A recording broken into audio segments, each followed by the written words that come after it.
Hello दोस्तों, welcome to AML transformation. आज हम आपके लिए एक और सक्सेस स्टोरी लेके आए हैं हमारे एक मेंबर की, वन ऑफ द मेनी, जिन्होंने with their consistent efforts and consistent learning and हमारे थोड़े सपोर्ट से एक अच्छी जॉब ले ली। She was also from retail banking. So चलिए उनके एक्सपीरियंस के बारे में जानते हैं। तो आज हम जिनके बारे में बात कर रहे हैं उनका नाम है आराधना जी। इन्होंने एएमएल ट्रांसफॉर्मेशन जनवरी 2024 में ज्वाइन किया था। इनको हमारे बारे में यूट्यूब के थ्रू ही पता चला। ये आगरा में काम करती थी और इनको 5 साल से ज़्यादा का एक्सपीरियंस है ब्रांच बैंकिंग में। इन्होंने ब्रांच बैंकिंग में मल्टीपल डिपार्टमेंट्स में काम किया हुआ है, including asset and liability as well as forex, customer remittance and branch banking के जितने भी होते लेवल सब में काम किया इन्होंने। इनका जो प्रीवियस एम्प्लॉयर था वो इंडिया की लार्जेस्ट एसेट कंपनी है जिसका नाम एच से शुरू होता है, रिटेल बैंकिंग में। तो इनको जो प्रॉब्लम आ रही थी हमने कुछ डिस्कस की। पहला ये था कि वो डोमेस्टिक बैंकिंग से थी, तो इनको एमएनसी के कॉल्स नहीं आ रहे थे, इवन तो ये उसमें ज्वाइन करना चाहते थे। बिकॉज हर एक जो बंदा या बंदी जो रिटेल में काम कर रहा है या डोमेस्टिक बैंकिंग में काम कर रहा है, अल्टरनेटिव्स देखा जाए तो उनको एमएनसी में ही दिखता है एंड उनमें जो बैंकिंग प्रोसेसेस होते हैं। सो हम जब वहाँ सर्च करते हैं, since we are from domestic banking, हमारे इंटरव्यूज नहीं लिए जाते एंड हमारा प्रोफाइल शॉर्टलिस्ट नहीं किया जाता है। एमएनसी की ये भी दिक्कत होती है कि वो रिटेल बैंकर्स को नहीं लेना चाहते, बिकॉज उनको ऐसे बंदे चाहिए होते हैं जिन्होंने इंटरनेशनल बैंकिंग में काम किया हुआ है। अब रिटेल बैंकर्स तो डोमेस्टिक बैंकिंग में ही काम करेंगे, बिकॉज इंडिया में रिटेल लेवल पे इंटरनेशनल बैंक्स तो नहीं है, डोमेस्टिक बैंक्स ही है। हाँ, अगर रिटेल लेवल पे bank of India, bank of Canada, bank of UK खुल जाए हर दूसरे गली नुक्कड़ में, तो हाँ हम भी बोल सकते हैं we are retail bankers we have work with international experience. वो तो पॉसिबल नहीं है। तीसरा, इनको एएमएल केवाईसी के बारे में पता था लेकिन कंसेप्ट्स और क्लैरिटी नहीं थी, जो बेसिक क्लैरिटी रहती है। सिंस ये बैंकिंग में जब इन्होंने ज्वाइन किया था, सो बैंकिंग इनको बेसिक से पता चला। वैसे ही इनको थोड़ी सी क्लैरिटी चाहिए थी एएमएल इंटरनेशनल में। एएमएल एंड केवाईसी जो इंटरनेशनल लेवल का होता है वो हमने इनको प्रोवाइड की। फ्रॉड इंटरनेशनल वाला वो उसके ऊपर भी क्लैरिटी थी और केवाईसी के कंसेप्ट भी हमने एक्सप्लेन किए, वो उनको नहीं पता थे। साथ ही साथ इनका नौकरी एंड रिज्यूमे प्रोफाइल बिल्डअप, उसमें भी इनकी हमने हेल्प की। साथ ही साथ इनको जो अभी नई जॉब मिली है उनको एसोसिएट कंसल्टेंट के रोल में मिला है, लोकेशन है बेंगलुरु। अभी तो डे शिफ्ट ही है एंड इनको लास्ट सीटीसी जो उन्होंने ली थी उससे 27% इंक्रीमेंट मिला है। तो चलिए इनका एक्सपीरियंस जानते हैं और इनसे कुछ लर्निंग्स लेते हैं। इनका इंटरव्यू सुनने से पहले मैं कुछ चीज़ आपको बताना चाहूँगा, प्लीज़ सुनिए। मैं सक्सेस स्टोरी तो डालता हूँ, अभी हमारे बीच में ऐसे और भी बहुत लोग हैं जो स्टिल, मैंने जिनको हेल्प की है but still we are searching for jobs. So success story भी है एंड थोड़ी सी फेल्यूर स्टोरी भी रहती है। तो मैं जिन लोगों का साथ अभी सपोर्ट में हूँ कि उनकी जॉब लग जाए, तो मेरा एक कंटिन्यूअस एफर्ट है। बीच बीच में मैं थोड़ी सी हेल्प नहीं कर पाता हूँ, बिकॉज मैं अपने पर्सनल काम में भी थोड़ा बिजी रह जाता हूँ या अपने पर्सनल लाइफ में भी थोड़ा बिजी रह जाता हूँ। So I wholeheartedly apologise for that. पर मैं आप लोगों के साथ हूँ। जैसे जैसे हम आगे बढ़ेंगे, जैसे जैसे नई जॉब्स आएंगे, हम उसमें अप्लाई करते रहेंगे and we will crack it. इनको भी एक महीने में नहीं हुआ इनका भी, because learning is a slow process. इनको भी सब कुछ होने में at least more than 2 to 3 months लगे हैं। तो इसीलिए मैं एक चीज़ बोलता हूँ कि गुड थिंग टेक्स टाइम। सो आपके साथ भी सब अच्छा ही होगा, पर थोड़ा पेशेंस रखिए, वी विल गो अहेड। तो चलिए अभी इनका एक्सपीरियंस जानते हैं। Hi Anand ji, welcome to AML transformation session. कैसे हो आप? हेलो राहुल। मैं अच्छी हूँ। आप कैसे हैं? मैं ठीक हूँ। तो Aradhana ji, thank you for coming into our one to one session. So please session शुरू करने से पहले अपना इंट्रोडक्शन दीजिए, ताकि जो भी लोग आपको सुनेंगे आपके बारे में जानने के लिए आपका इंट्रोडक्शन उनको बहुत अच्छा लगेगा। Please go ahead. जी। मेरा नाम आराधना है। मैं अभी मेरे पास 5 साल का एक्सपीरियंस है और मैंने प्राइवेट बैंक में काम किया हुआ है। तो टोटल मेरे पास 5 इयर्स एक्सपीरियंस है वहीं का। हम्म। और मैं आगरा से हूँ हम्म। और अभी मैं बैंगलोर में रह रही हूँ। ठीक है। तो प्राइवेट बैंक मतलब आप प्राइवेट बैंक में क्या करती थी, क्या रोल था आपका? मैं प्राइवेट बैंक में रिटेल बैंक में थी, अच्छा। ब्रांच बैंकिंग में। अच्छा। तो सारा जो भी ऑपरेशंस है, क्रॉस सेलिंग्स हैं, तो ये सारा मैं हैंडल करती थी और कस्टमर्स की सर्विस हैंडल करती थी, उनकी क्वेरीज हैंडल करती थी। ठीक है, मतलब रिटेल का जो ऑडिट भी में। काम रहता है फ्रंट डेस्क से लेके सेल्स तक, back and including audit compliance सब कुछ, कस्टमर हैंडलिंग जी सब कुछ, राइट। अच्छा, जी तो आप बेसिकली आगरा से हो पर अभी बैंगलोर में हो। ठीक है। जी। तो आपकी तो जॉब ढंग की चल रही थी, आपको सैलरी भी आ रही थी, तो आपको प्रॉब्लम क्या हुई कि आपने जॉब चेंज करने का सोचा? अम, राहुल, सबको ही पता है कि बैंक में कितना हेक्टिक है। बस हाँ, नो जो पुराने लोग हैं वो सोचते हैं कि अगर कोई लड़की बैंक में काम कर रही है तो बहुत अच्छा है, बहुत ही हम्म। अच्छा है। लेकिन अब जो सिचुएशन है वो बहुत चेंज हो चुकी है। एक स्पेशली कहीं ना कहीं एक चीज है, टाइमिंग। मुझे पता है हफ्ते में अगर एक बार अगर लेट होता है तो इट्स ओके, बट कहीं ना कहीं वो छः, अगर हमारा टाइमिंग अगर 6:30 है तो एटलीस्ट हम कभी तो ऐसा हो कि हम अपने टाइम काम खत्म करके और टाइम पर निकल। तो उसमें कहीं ना कहीं वो चीज थी। और प्लस जैसे जैसे आप बड़े होते हो तो आप देखना चाहते हो कि आप अपनी स्किल्स को इंक्रीज करना चाहते हो, हम्म। जिससे आप अपने करियर में आगे बढ़ सको। हम्म। बैंक बहुत सारी चीजें सिखाई हैं मेरे को, बहुत सारी चीजें मैंने सीखी, पर मुझे ऐसा लगा कि मेरा सेचुरेशन पॉइंट आ गया था।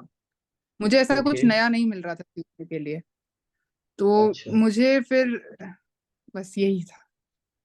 सर मतलब आप, पहली बात तो आपको लग रहा था कि आपकी स्किल्स जो है वो इम्प्रूव नहीं हो रहे, दूसरा सेचुरेशन का था, तीसरा अगर आपका काम 6:30 बजे खत्म हो रहा है तो आप कभी भी 7, साढ़े जी सात तक घर नहीं पहुंच रहे थे और लेट हो रहा था आपको, यही कुछ जी, रीजन है, राइट? हाँ एक्चुअली आराधना जी, मैं आपके साथ पूरा एग्री करता हूँ।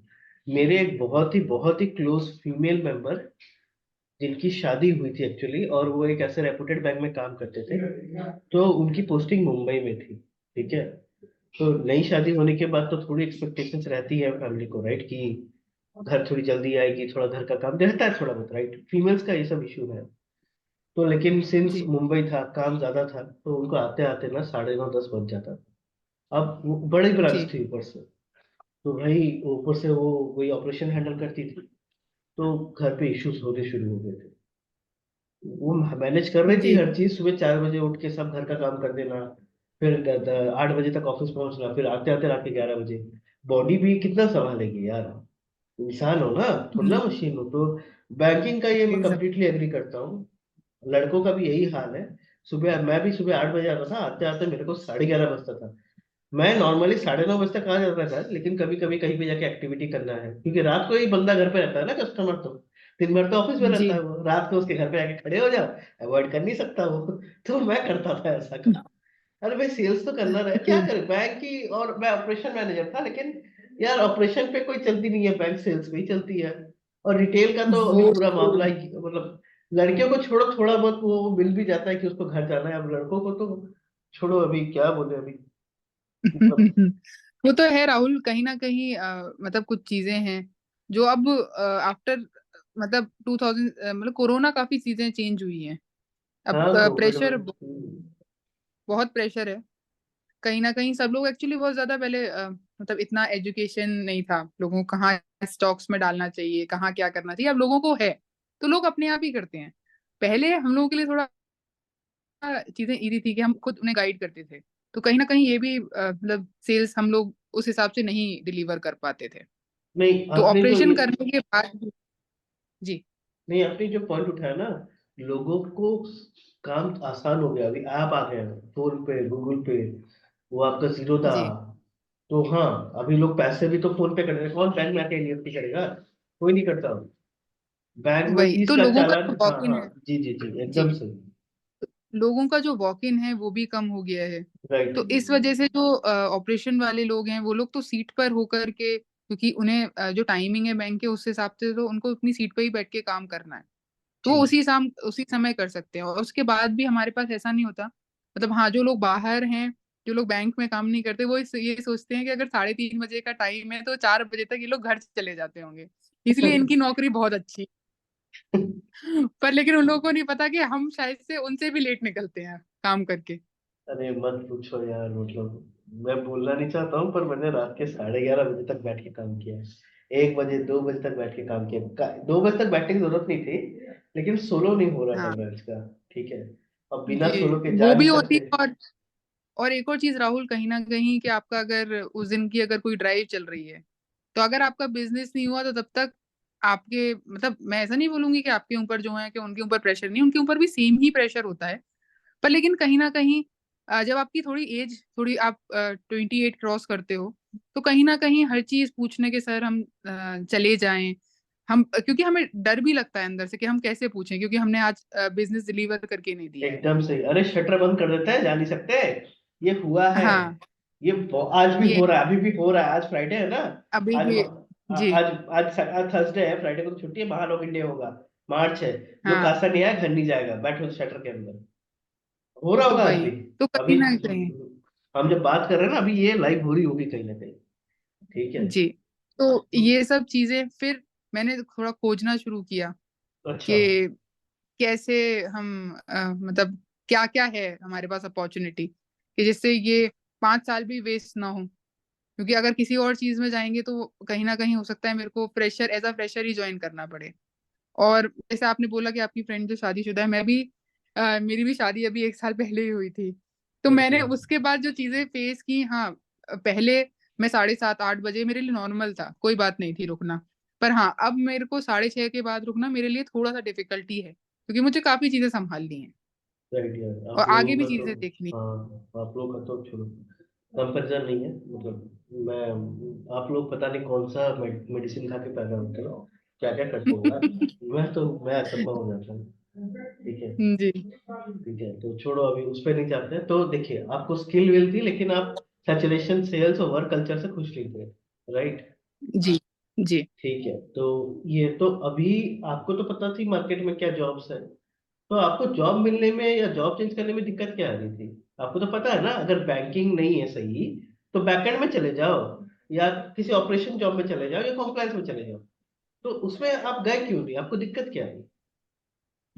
अ, राहुल, मतलब बैकएंड में जाके भी ऐसा नहीं है कि बैकएंड वालों के ऊपर सेल्स प्रेशर नहीं होता। ओके। बैकएंड में भी है। ठीक है। और प्लस अगर आप अपना करियर, मतलब एक चीज है ना कि आप 35 36 तक ही अपना करियर आगे अच्छे से और मतलब एक जगह पे लेके जा सकते हो। तो हम्म। आपको करियर भी उस हिसाब से ही चुनना होगा जिससे आपको पता हो कि हाँ, ये मार्केट में, जैसे कि सॉफ्टवेयर में लोग आजकल बोल रहे हैं कि एआई बूम पर राइट। है ना। उसी में अगर कोई इंसान सॉफ्टवेयर वाला है वो आगे जाता है तो उसके लिए काफी अच्छा है। ऐसे हम्म। ही मुझे ऐसे ही जब मैं ऐसे लिंक्डइन देखा या यूट्यूब सर्च किया तो मुझे पता चला कि एक प्रोफाइल है जो बैंक से ही रिलेटेड है, जो काम किया है। हाँ, थोड़ा सा उसमें एक्स्ट्रा चीजें हैं, बस वो बहुत अच्छी प्रोफाइल है हम्म। आगे के लिए भी। तो हम्म। मुझे पता चला कि एएमएल केवाईसी की एक प्रोफाइल है जो बहुत अच्छी है। हम्म। तो आपको पता तो लग तो गया ईएमएल केवाईसी की प्रोफाइल, तो उसमें दिक्कत क्या हुई? आपने चेंज क्यों नहीं किया? या what is the problem you face to change it? दिक्कत सबसे बड़ी वही थी कि अगर आप रिटेल में काम कर रहे हो तो सब लोगों को इंटरनेशनल एक्सपीरियंस, मतलब इंटरनेशनल बैंक में अगर कोई काम कर रहा है तो उसी से हम्म। वही बंदा चाहिए। वो उसी से अगर आपने बोला कि I you are working in HDFC, ICICI, any bank, hmm. so they will say that no, you are from retail bank, we can't, like we want only international banking people who worked in international banking, like they have to work in US clients and UK clients, okay. like this. ठीक है, तो आप तो तो domestic banking से हो। जी, but कहीं ना कहीं बस ये लगा कि हमने भी तो एनआरआई की क्लाइंट की है, केवाईसी की है। अच्छा। पर वो डिफरेंट था। तो मुझे ये सब चीजें पहले नहीं पता थी। अच्छा। मैंने नॉर्मल बेसिक से, क्योंकि एक मेरे साथ की जो मैडम थी, मेरे से हाँ। सीनियर थी, वो चली गई थी। अच्छा। तो उनके थ्रू जितना मुझे थोड़ा बहुत पता चला, पर बेसिक, एक तरीके से जैसे मुझे बैंक में पता है कि बेसिक से स्टार्ट किया था मैंने, तो हाँ। मुझे बेसिक्स उसके पता थे। पर ये जो प्रोफाइल थी, इसके जो चीजें, मैं बोलूंगी शायद 30% सेम थी जो मैंने काम, 30 to 40%। जी। काम का मुझे आता था, पर लेकिन मुझे ये नहीं पता था कि क्या डॉक्यूमेंट्स हैं, क्या उनका प्रोसेस है, वो अच्छा। मुझे नहीं पता चल रहा था। मुझे सिर्फ नॉर्मल चीजें, केवाईसी क्या है, ईमेल क्या है, ऐसे। तो ओके। उसके थ्रू तो मैं जॉब नहीं ले सकती थी। क्योंकि ओके। जब तक आपको इंटरनली चीजें नहीं पता होंगी, आप कैसे किसी को समझा सकते हो कि आपने ये काम किया है। Right, right. तो तो उसके बाद जी। तो मोस्टली आपको जो दिक्कत आ रही थी, पहली दिक्कत थी कि आप डोमेस्टिक बैंकिंग से थे और उनको जी। इंटरनेशनल का बंदा चाहिए। हाँ। दूसरा, दूसरा ये भी बोला जा सकता है कि आप तो, आपको डोमेस्टिक का पता है, आपको डोमेस्टिक का जी। बेसिक पता है, इंटरनेशनल का थोड़ा बहुत पता है लेकिन उसके बेसिक्स नहीं पता। तो अगर किसी को बेसिक्स ही नहीं पता है, इंटरव्यू क्रैक कैसे कर पाओ? क्योंकि इंटरव्यू तो आपको भाई एमसीक्यू तो है नहीं, वो तो आपको वर्बली जी। पूछेगा। वहां पे तो आपको बेसिक जी। क्लियर नहीं होगा तो बोल पाओगे नहीं। तो ये चीज जी। दिक्कत आ रही थी आपको, करेक्ट? बेसिक भी, और कहीं ना कहीं वो जो डोमेस्टिक का टैग था वो सबसे ज्यादा, हाँ, ठीक है। रिटेल का टैग। हाँ, ये तो जेन्युइन प्रॉब्लम है। तो आपको जी। एएमएल ट्रांसफॉर्मेशन जॉब ज्वाइन करने के बाद आपको क्या हेल्प मिली, और आपने ईमेल ट्रांसफॉर्मेशन अंदाजन कब ज्वाइन किया? आपको डेट याद है? मैं देखता हूँ। जी। जी मुझे याद है। बताइए। मैंने एक्चुअली, मैं बहुत ज्यादा जब जॉब मैंने एक्चुअली अपनी रिजाइन कर दिया था, हम्म। उसके बाद मुझे थोड़ा बहुत ही पता था, तो मैं थोड़ा वॉक इन में गई थी, वॉक इन्स वगैरह में, 3 4 वॉक इन्स में, पर लेकिन वही सेम रीजन, मुझे हमेशा रिटेल बैंकिंग, फिर वो लोग रिटेल बैंक के रिगार्डिंग ही कुछ क्वेश्चन पूछते थे और बोलते थे we will get back to you.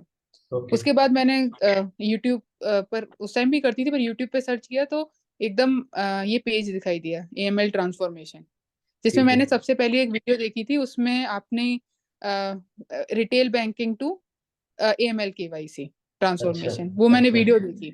अच्छा। जी। तब मैंने आपका पता नहीं, मुझे आइडिया नहीं है, हो सकता है कि मैंने फिर एकदम से मैं टेलीग्राम पर मेरा मूव हो गया, मैंने शायद से अच्छा। कोई लिंक वहां पे किया, तो टेलीग्राम पर, तो मैंने हाँ। वहां पर किया, तो वहां पे एक फॉर्म भरना था पर वो हुआ नहीं था मुझसे। अच्छा, अच्छा। फिर आपने मुझे मैसेज किया था, पर वो हाँ। क्या हुआ कि दिसंबर की बात है, ओके। तब पता नहीं कुछ हो गया था तो हुआ नहीं। फिर ठीक। मैंने आपको दोबारा बोला कि मैंने ये मतलब फॉर्म भर दिया है, आप कुछ रजिस्ट्रेशन वैसे नॉर्मली था, नाम वगैरह उसमें लिखना था। जी, जी, जी। फिर आपने से मेरी बात हुई 14 जनवरी को ओके, 2024। ओके। जी। तो 14 जनवरी मैंने से आपको लेके, पिन किया था। ठीक है, कोई नहीं, कोई नहीं, जी। Thanks for that. सो 14 जनवरी से लेके मार्च तक शायद कुछ आपको सक्सेसफुल रिजल्ट मिले हैं, आई होप। तो एएमएल जी। जी। ट्रांसफॉर्मेशन जॉब करने के बाद क्या क्या चेंजेस आए और वो क्या क्या हेल्प मिली, ये बताइए मुझे। जी। मुझे सबसे पहले तो मुझे एक तरीके से जीरो लेवल से मेरे को सीखने को मिला, जी। हर एक चीज, एक एक छोटी चीज आप मतलब सिखाई गई मुझे।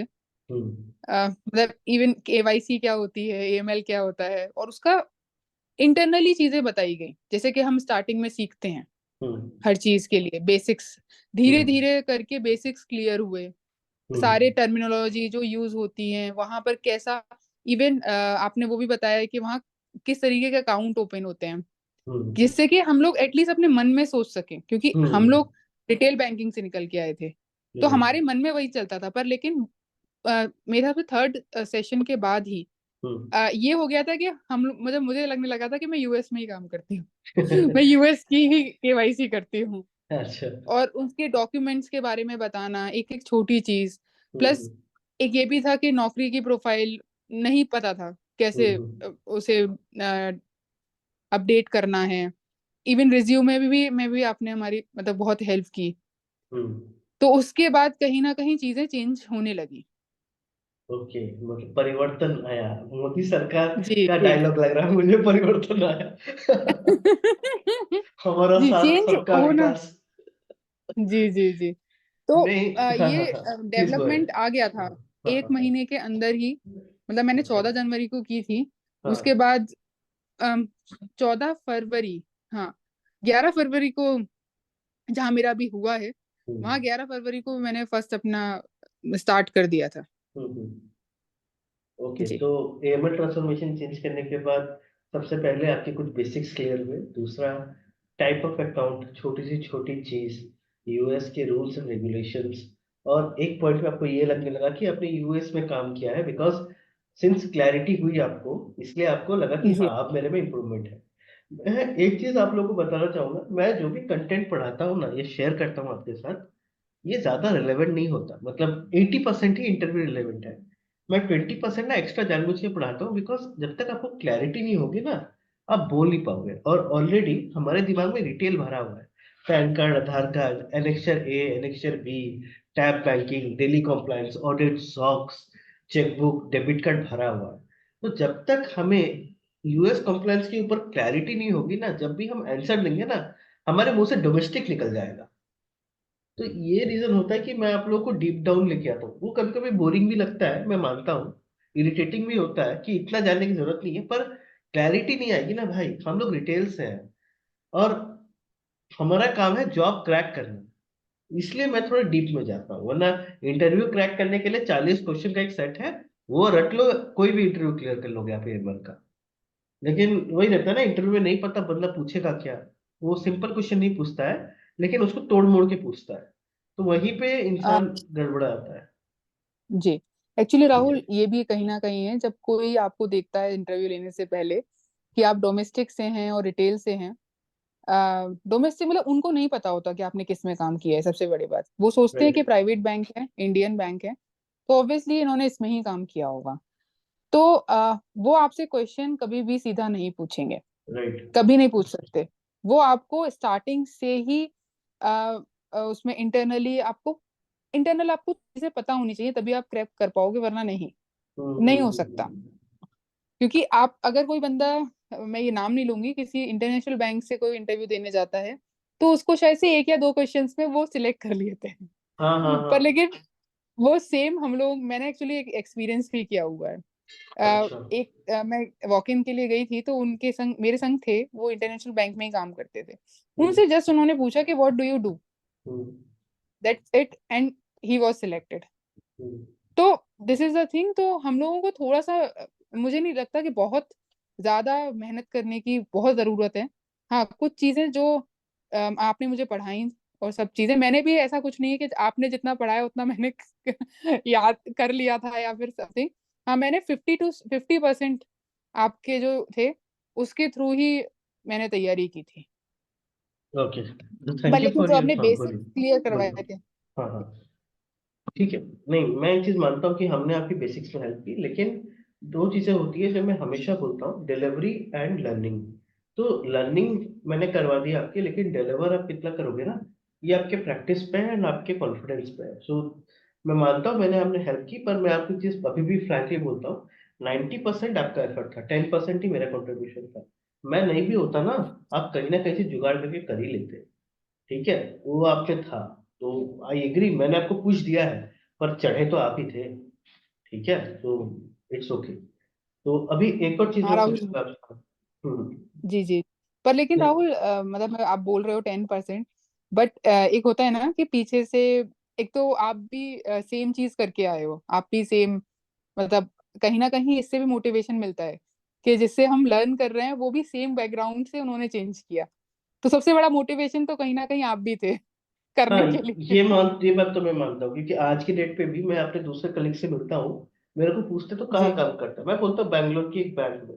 उनको नहीं पता होता मैं एमएनसी में काम करता हूँ। अगर मैं बोल दूं ना मैं एमएनसी में काम करता हूँ, वो नहीं मानेंगे, जी। साला बात झूठ बोल रहा है, ऐसा नहीं हो सकता, क्योंकि हाँ। एक्चुअल में हमको नहीं लेते हो। तो इसके लिए थोड़ा तिकड़म जी लगाना पड़ता है। जी। ठीक है। तो आप भी थे, और आपकी जो, जब इंटरव्यू दे रहे हो तो आप पूरा फुली सपोर्ट, जब भी कॉल करो, और हर चीज जो आपने, हर चीज, इवन आपने ये भी बताया था कि पूरा शुरू से लेके क्या काम होता है, क्या हाँ आप काम वो तो, करते हो इवन, हाँ एक्चुअली तो रिटेल वो वालों सब को ना चीजों पर। उतना सपोर्ट देना बनता है, क्योंकि हमें ना, देखो, बैंक में तो इज्जत नहीं मिलती। कस्टमर, हमारा काम ना मूड के ऊपर होता है। अगर कस्टमर का जी मूड अच्छा है तो बिजनेस हो गया। हम जी अपनी 100% एफर्ट भी दे दें, हम कपड़े अच्छे पहन लें, अच्छे से कैटलॉग तैयार कर लें, कम्युनिकेशन स्किल एक्सीलेंट हो, कस्टमर का अकाउंट एकदम सॉल्व कर दें, लेकिन जो हम एफर्ट्स देते हैं ना, अगर वो 100% भी दे, कोई गारंटी नहीं कि सेल्स क्लोज होगी। बिकॉज जो कस्टमर का मूड हमारे हाथ में नहीं होता है। तो ये एक जी प्रॉब्लम है रिटेल में, कि आप अगर मिट्टी खोदो ना तो पानी निकलने की गारंटी है। तो एफर्ट्स 100% दे रहे हो तो पानी निकलेगा, लेकिन रिटेल में ये नहीं है। एफर्ट्स 100% है तो गारंटी नहीं है कि क्लोज होगी। ये मेरे को ना बड़ी बुरी लगी थी रिटेल में एक पॉइंट ऑफ टाइम पे, यार क्या हो रहा है, हम इतनी मेहनत कर रहे हैं पर outcome is dependent on luck and other customer mood. ये क्या हो रहा है भाई, ये तो सही नहीं है। ठीक है। तो बात हो गई ये। जी। तो इसलिए मैंने ये सब शुरू किया है, डेवलपिंग नाउ ईयर किया। सो आराधना जी, हाँ मानता हूँ आपकी एफर्ट्स थी, मेरी एफर्ट्स थी, और we came to a good position. So market में जो कैमी एंड कैम्स है, कैमी का कॉस्ट है 35 और एक कैम्स का कॉस्ट है 3 लाख रुपए। लोग बोलते हैं ये नहीं करोगे तो आपको एएमएल में जॉब नहीं मिलेगी। इस पे आपका क्या ओपिनियन है? नहीं राहुल, बिल्कुल भी ऐसा नहीं है। बल्कि कैमी और ए कैम्स करके आपको बल्कि और ज्यादा क्वेश्चंस पूछे जाएंगे। आप भले ही उनको थ्योरेटिकल करके कर लोगे क्लियर, लेकिन जब तक आपको प्रैक्टिकल चीजें आपने की ही नहीं वहां पे हम्म। कि किस हम्म। तरीके से आपका काम है, तो आप उसको चाहे आप कुछ भी कर लें, आप जॉब नहीं ले सकते। इवन मैं कहूंगी कि अगर आपको अगर करना ही है कि हाँ आपने एक रिज्यूमे में अपना सर्टिफिकेशन करना है, तो मैंने आईआईबीएफ किया था। तो उसकी हम्म। कॉस्ट लगभग मतलब 3,000 समथिंग थी। तो हाँ। वो आप कर सकते हो, वो इसलिए कर सकते हैं क्योंकि उसमें मटेरियल भी थोड़ा बहुत ठीक होता है। और आप कहीं ना कहीं आपको एक आईआईबीएफ सर्टिफिकेशन हो जाएगा। पर नहीं मैं उसके अलावा जी जी आप बोलिए। नहीं, please go ahead, please go ahead. आपका इंटरव्यू है, प्लीज गो अहेड। ठीक है। तो इसके अलावा और कुछ, हाँ, और यूडीमी पे कुछ हैं दो तीन कोर्सेज, वो हम्म। कर सकते हैं अगर आपको करना है। ऐसे सर्टिफिकेशन की रिक्वायरमेंट नहीं है क्योंकि आप खुद ही बैंकिंग में थे। हम्म। जो लोग बैंक से मूव कर रहे हैं उनके पास एक्सपीरियंस है। उनको बस हम्म। अपनी चीजें ब्रश अप करनी है। और कई चीजें हैं कि हमने जो काम किया हुआ है, कई चीजें मुझे बाद में पता चली कि टर्मिनोलॉजी थोड़ी सी डिफरेंट है वहां के लिए। हम्म। हमने कुछ काम किया हुआ है, ऐसा नहीं है कि 50% हमें काम आता था। हम्म। 50% हमें और चीजें अपनी ब्रश अप करनी थी, सीखनी थी और एक्स्ट्रा। अच्छा। तो थोड़े से टर्म बस डिफरेंट होते हैं वहां के और यहाँ के, जो एएमएल केवाईसी में बस। ओके, तो आप मतलब बिना आप उसके भी अपनी बस तैयारी करके आप कर सकते हो। ओके, तो आप बोल रहे हो एक कैम से कैमी करने की जरूरत नहीं है। अगर आप आईआईबीएफ, यूडेमी और ऑनलाइन रिसोर्सेज रेफर करते हो तो भी पॉसिबल है, राइट? जी। या एक्चुअली मैं भी यही मानता हूँ, बिकॉज मार्केट में लोग हैं जो एक कैम्स की तैयारी के लिए पहले तो 45,000 रुपये लेता है। ठीक है। मैं मैंने भी कहीं ना कहीं राहुल, मैंने भी अप्रोच बस करने ही वाली थी, उससे पहले आप मुझे मिल गए अच्छा, थे। नहीं मैं वरना बता रहा मेरे भी हूँ, पैसे चले जाते हैं। 45,000 रुपये ट्रेनिंग के लेते हैं और फिर एक कैम्स का 3 लाख रुपए, तो 3.5 4 लाख रुपए चले जाता है। और एक कैम्स पता करने नहीं के बाद किस लोग चीज के लिए, नहीं कोई मतलब नहीं है एक कैम्स का। नहीं देखो, एक कैम्स एक नेशनल इंटरनेशनल सर्टिफिकेशन है। ये वैल्यूबल सर्टिफिकेशन है, इसका बहुत वैल्यू है मार्केट में, मैं मना नहीं करूंगा। लेकिन आपके पास सीए का सर्टिफिकेशन भी हो, लेकिन अगर सीए का काम नहीं पता ना आपको, आप कुछ नहीं कर जी सकते। इसलिए तो सीए में 3 साल की आर्टिकलशिप होती है, लेकिन काम तो सीखो आप। ठीक है। जी। तो एग्जाम जो है ना, एमसीक्यू बेस्ड एग्जाम है। आप एग्जाम्स क्लियर करो, आपकी केस स्टडी क्लियर कर हो जाएगी। आप समझ जाओगे एएमएल क्या होता है। लेकिन काम और पढ़ना मुश्किल अलग चीज है। एमबीए की डिग्री और बैंक में काम करने में जितना फर्क है, एग्जाम्स को क्लियर करने में और एएमएल की जॉब करने में उतना फर्क है। नहीं, ठीक है। ए कैम्प्स आप कर सकते हो, पर लेकिन फर्स्ट आपको एक जॉब उसमें करनी चाहिए। और प्लस हम्म। आगे अगर आप जैसे 2-3 साल इसमें कर लेते हो, उसके बाद कई कंपनीज होती हैं जो उनको मतलब उसका पूरा अमाउंट दे राइट, देती हैं। राइट, राइट, आप राइट। कंपनी के थ्रू कर सकते हो। मैं कंप्लीटली एग्री करूंगा आपके साथ कि आप पहले घुस जाओ, 2 3 साल काम करो, फिर एक कैंप्स करो। कंपनी खुद पैसा लेके करवाती है, क्यों 3 लाख रुपए बर्बाद करने? कंपनी खुद तो करवा ही रही है। ठीक है। जी सो जी। Aradhana ji, thank you for your whole thing. तो अभी आप कहाँ जॉब कर रहे हो? अभी आपकी जॉब कहाँ लगी है? अभी मेरी जॉब केपीएमजी में लगी है, ओके। बैंगलोर में ही, अच्छा। As associate consultant. Great, great. So अभी आपको जो पैकेज मिला है उसमें कुछ लास्ट पैकेज से कितना इंक्रीमेंट मिला है कि सेम मिला है आपको? नहीं राहुल, एक्चुअली मेरे को उससे मतलब लास्ट से ज्यादा ही मिला है, पर लेकिन मैंने एक्चुअली अभी 4.5 मंथ ही मैंने जब चेंज किया था तो मैंने काम किया था। तो अच्छा। उसके बाद भी मेरे को, उससे पहले भी मेरे को मतलब मिल गया था, पर उसके बाद भी मेरे को 25% हाइक मिला है नहीं मैं एक चीज क्योंकि बताऊं, मैंने अगर रिसेंट। ठीक है, ठीक है। जी। नहीं, मेरे हिसाब से ना, मैं रिटेल से हूँ तो मैं एक चीज बोल रहा हूँ, अगर आपको रिटेल से एमएनसी में जॉब मिल गई ना, अगर नो हाइक में भी मिले ना, बंदे आ जाएंगे आज की डेट पे। उनको हाइक नहीं चाहिए। मेरे आपको साथ भी सेम ही था। नहीं, मेरे को अभी नहीं चाहिए थी हाइक। रिटेल का अभी पर हाल लेकिन थोड़ा खराब है। आप बिलीव नहीं जी। करोगे, मैं रीजनल लेवल के लोगों को जानता हूँ। रीजनल आपको पता ही होगा, रीजनल होता क्या है, जोनल क्या होता है। मैं रीजनल लेवल के कांटेक्ट में हूँ जिनको 14 14 साल का एक्सपीरियंस है, 15 15 साल का एक्सपीरियंस है। वो आईआईएम से सर्टिफिकेशन कर रहे हैं। हीरो वायर्ड सर्टिफिकेशन कर रहे, 2-2, 3-3 लाख देके डाटा साइंटिस्ट का, लेकिन कुछ हो नहीं रहा है। बिकॉज पढ़ने से कुछ नहीं होगा, you need to know the technical knowledge. और 15 साल के बंदे को डाटा एनालिस्ट में तो फ्रेशर करके नहीं लेंगे ना, वो भी काम नहीं कर पाएगा उस लेवल का। तो बहुत प्रॉब्लम हो रही है कि रिटेल में स्किल सेट इंप्रूवमेंट होता ही नहीं है। So it's a very bad problem और ये चेंज होना चाहिए। लेकिन आपने करेक्ट टाइम पे चेंज कर लिया, आप केपीएमजी में चले गए। KPMG is one of the big four, congratulation for that. And I hope कि आप आगे जाके भी और कुछ सर्टिफिकेशंस करोगे। और एक चीज मैं आपको बता रहा हूँ जो मैंने अभी रियलाइज की है बहुत कुछ होने के बाद, कि जो एफर्ट या जो सर्टिफिकेशन या जो लेबर आपको इस लेवल तक लेके आई है, आपको नेक्स्ट लेवल तक लेके जाने के लिए इसका डबल देना पड़ेगा। आप सोचोगे हाँ थोड़ा सा पढ़ लिया, थोड़ा सा छोटा मोटा सर्टिफिकेशन कर लिया, एएमएल में घुस गए, थोड़ा सपोर्ट मिल गया, एएमएल ट्रांसफॉर्मेशन से हो गया। लेकिन आपको नेक्स्ट लेवल जाने के लिए ना इससे ट्रिपल मानना पड़ेगा। मैं आपको फैक्ट जी बता रहा हूँ, ये चीज मैंने अभी नोटिस की अपने में, कि इतने एफर्ट से नहीं होगा, एक्स्ट्रा एफर्ट देना पड़ेगा, एक्स्ट्रा सर्टिफिकेशन करने पड़ेंगे। ठीक है। जी राहुल, आप ही से गाइडेंस लूंगी मैं इस चीज के लिए भी, हाँ हाँ, जब तक कैसे करना पॉकेट 50 लाख नहीं होता नहीं रुकना है, ठीक है। है। जी बिल्कुल। मैं तो अभी 35 के लिए टारगेट कर रहा हूँ, भगवान करे मिल जाए। ठीक है, चल रहा है बातचीत। जी मैं अभी 30 लाख के नीचे नहीं जाता। अरे भाई, मार्केट में लोगों को मिल रहा है तो क्यों ना मांगो। मांगो, मिल जाता है तो अच्छी बात है, क्या दिक्कत है। ठीक है। सही नहीं, बात है। नहीं मिलेगा तो फोन काट देंगे जा। ठीक है। जी ठीक है। अब बैंक में तो हमें हरामी बना ही दिया है, मांगने को कैसा 2 लाख का चेक है, 5 लाख दे दो। मांगने में तो हम वो तो है। बेशरम है। गालियां सुन सुन के तो काम किया है वहां पे। हाँ गालियां दिन रात तो सुनते थे, सुबह सुबह जाते थे, फिर शाम को हाँ आते समय, तो वहां से हम लोग गालियां सुनने में ठोस बन चुके हैं। हाँ। ठीक है। So thank you for the session Aradhana ji. Thank you for your thank you so feedback. Much Rahul. Thank you.